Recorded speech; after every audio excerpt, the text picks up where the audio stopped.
आपण टॉप 9 घडामोडींचा आढावा घेणार आहोत। सुरुवातीला टॉप 9 मोठ्या घडामोडी पाहूयात।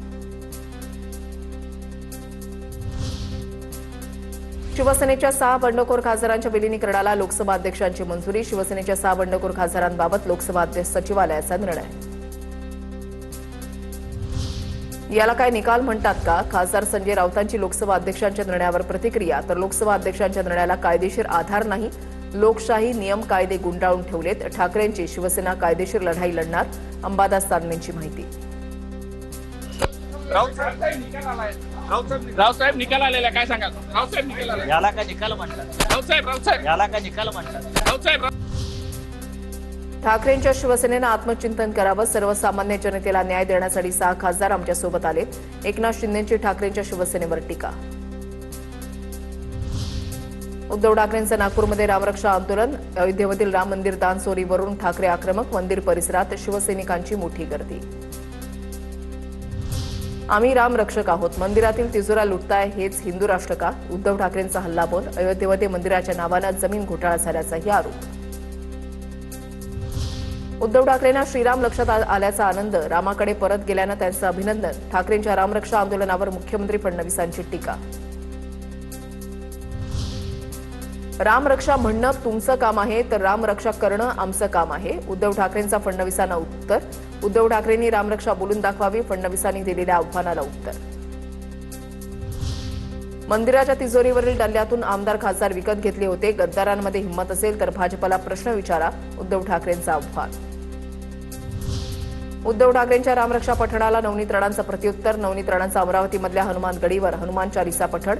अमरावतीमध्ये भाजपच्या आमदाराकडून उद्धव ठाकरे यांना सद्बुद्धी दे भगवान अशी बॅनरबाजी।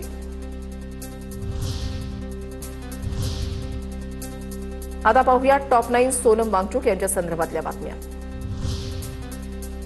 सोनम वांगचुक यांना पोलिसांनी उपोषण स्थळावरून हटवलं। सोनम वांगचुक यांना दिल्ली पोलिसांनी रुग्णालयामध्ये नेलं। पोलिसांनी वांगचुक यांना रुग्णालयामध्ये नेल्यानंतर मोठा गोंधळ। हायकोर्टाचे आदेश आणि डॉक्टरांचा सल्ल्यानुसारच वांगचुक यांना रुग्णालयामध्ये नेण्यात आलं, दिल्ली पोलिसांची माहिती। सोनम वांगचुक यांना पोलिसांनी ताब्यात घेताच अभिजित दिपकेंचं आमरण उपोषण सुरू। 20 जुलैचा संसदेवरचा मोर्चा सुद्धा निघणार। जंतर मंतरवर दिपकेंना अश्रू अनावर। कॉक्रोच जनता पार्टीचे संस्थापक अभिजित दिपकेंवर अज्ञात तरुणीकडून शाईफेक। शाईफेकीनंतर दिल्लीच्या जंतर मंतरवर गोंधळ। मला मित्राच्या घरी पोलिसांनी मारहाण करत नजरकैदेमध्ये ठेवलं। मला नजरकैदेमध्ये ठेवून वांगचुक यांना उपोषण स्थळावरून हटवलं, अभिजित दिपकेंचा आरोप। वांगचुक यांना उपोषण स्थळावरून हटवल्यानंतर पोलिसांनी मला सोडलं, अभिजित दिपकेंची माहिती। सोनम वांगचुक यांना जंतर मंतरवरून हटवणं चुकीचं। असत्य आणि हिंसा हीच सरकारची मूळ तत्व आहेत, राहुल गांधींची प्रतिक्रिया। पेपरफुटी, शिक्षणाचा वाढता खर्च हे गंभीर मुद्दे, राहुल गांधींचं वक्तव्य। धर्मेंद्र प्रधान यांना सोनं लागलंय का? वांगचुक यांना बळजबरीनं ताब्यात घेतल्यानंतर उद्धव ठाकरेंची संतप्त प्रतिक्रिया। आणखी किती बळींनंतर शिक्षण मंत्र्यांचा राजीनामा घेणार? ठाकरेंचा सवाल।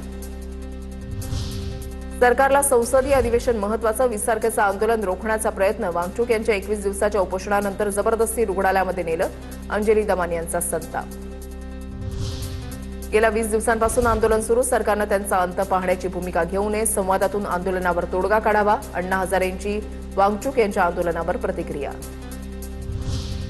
मनोज जरांगेंचं सोनम वांगचुक यांच्या आंदोलनाला पाठिंबा। पंतप्रधान मोदींनी शिक्षण मंत्र्यांना ताबडतोब बडतर्फ करावं, मनोज जरांगेंची मागणी। केंद्र सरकारसाठी विद्यार्थी महत्वाचे की मंत्री? मनोज जरांगेंचा सवाल। दिल्लीतील जंतर मंतरवर सोनम वांगचुक यांचं 21 दिवसांपासून उपोषण सुरू होतं।